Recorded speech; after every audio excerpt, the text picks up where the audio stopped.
नमस्कार, मैं जितेंद्र मिश्रा और आप सभी का हार्दिक स्वागत है। इस समय मैं हूँ हरिद्वार के एक ऐसे स्थान पर जहाँ पर बहुत सारे लोगों को जानकारी नहीं है कि कैसे पहुँचा जाए।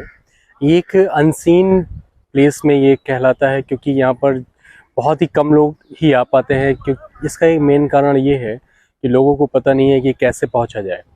तो आज मैं बात कर रहा हूँ सप्तऋषि जो घाट है। सप्तऋषि घाट के साथ साथ यहाँ पर 7 धाराएं जो है वो यहाँ से निकलती हैं और ये सारी जो 7 धाराएं हैं ये निकल करके फिर हर की पौड़ी की तरफ जाती हैं। तो जहाँ पर मैं खड़ा हूँ ये है अभी सप्तऋषि का आश्रम, और सप्तऋषि आश्रम जो है मेन उस साइड है और यहाँ पर जो है वो सारी धाराएं आती हैं। पहली मैं आपको बता देता हूँ कि पहली धारा कहाँ पर है। जो पहली धारा है वो इधर से आती है, ये वाली जो है ये पहली धारा है। दूसरी धारा ये है, तीसरी धारा इसके पीछे है, चौथी धारा उधर से निकल रही है, पांचवी उसके पीछे, ऐसे करके जो है ये टोटल यहाँ पे 7 धाराएं हैं।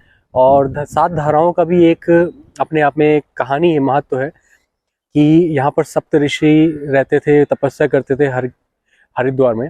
और जब गंगा जी जो है वो आई पृथ्वी पर तो उस समय उन्होंने ये प्रार्थना की कि ये 7 जो धाराएं हैं, जो ऋषि थे उनके सामने से है जो है वो निकलें, ताकि उन्हें पूजा पाठ करने में और गंगा स्नान करने में दिक्कतें ना हो।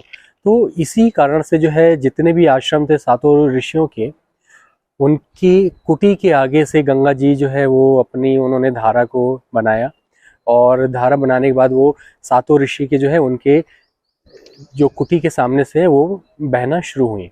तो इसे जो है सप्तऋषि आश्रम और सप्तऋषि धारा भी कहा जाता है। आप जब भी आना चाहे यहाँ पर तो आने के लिए आपको करना क्या होगा कि आप सप्तऋषि रोड के लिए जो है ऑटो लीजिए, लगभग 30 से 40 रुपए आपसे लेगा वो। हर की पौड़ी से 20 रुपए लगेगा। और अगर आप रेलवे स्टेशन से अगर हरिद्वार के जो रेलवे स्टेशन है वहाँ से अगर आप आते हैं तो लगभग आपसे जो है वो 40 रुपए तक ले सकता है। आप 30 रुपए में भी अगर आप डील डन कर देते हैं तो 30 रुपए भी आपसे पर हेड लेता है और यहाँ पर आपको छोड़ देगा। यहाँ पर घूमने के लिए बहुत सारी जगह है। जब मैं अकेले रहता हूँ तो मैं आपको बता दूँ, अभी मैं लगभग 1 से 1.5 महीने यहाँ हरिद्वार में रहने वाला हूँ। पूरा अप्रैल मेरा यहाँ पर बीतेगा और आधा लगभग जो है मई जो है वो भी यहाँ पर बीतेगा।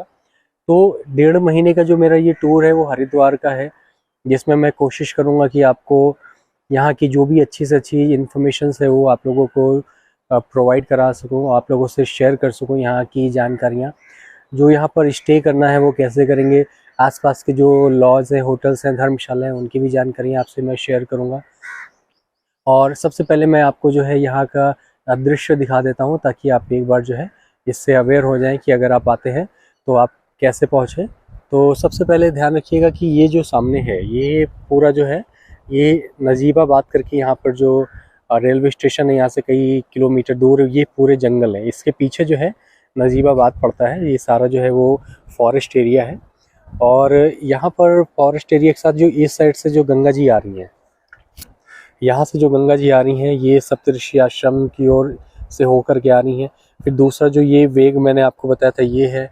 और मैं जो गया था उस ऋषि वो जो गंगा है, गंगा के किनारे में बीच में वहाँ पर गया था। वहाँ पर जो इस तरह के जो आप यहाँ पर देख रहे हैं, अब बीच में जो है वो कॉरिडोर है और ये बीच में पेड़ वगैरह है यहाँ पर। तो यहाँ पर जो है वो कई सारे लोग जो हैं वो आ करके जो एकांत में ध्यान लगाते हैं वो लगाते हैं और पूजा पाठ करते हैं। जैसे कि यहाँ पर एक सज्जन हैं बैठे हुए हैं और ठीक इसी के पीछे जो ये कॉरिडोर बना हुआ है इसके पीछे भी है। लोग जाते हैं, बहुत ही कम जा पाते हैं। जो स्विमिंग जानते हैं वो जा सकते हैं और अगर आप जाना चाहें तो ये पैदल भी इधर से जा सकते हैं, क्योंकि यहाँ पर जो है वो घुटने के नीचे तक पानी रहता है, लेकिन जो इसका पानी का बहाव है वो बहुत तेज़ है। तो इसमें आपको थोड़ा सा सावधानी बरतने की ज़रूरत पड़ती है। और ये जो सामने आप देख रहे हैं ये है चंडी देवी का मंदिर। ये चंडी देवी का मंदिर है और ठीक इससे इस साइड में अगर आप देखेंगे तो मनसा देवी का मंदिर है।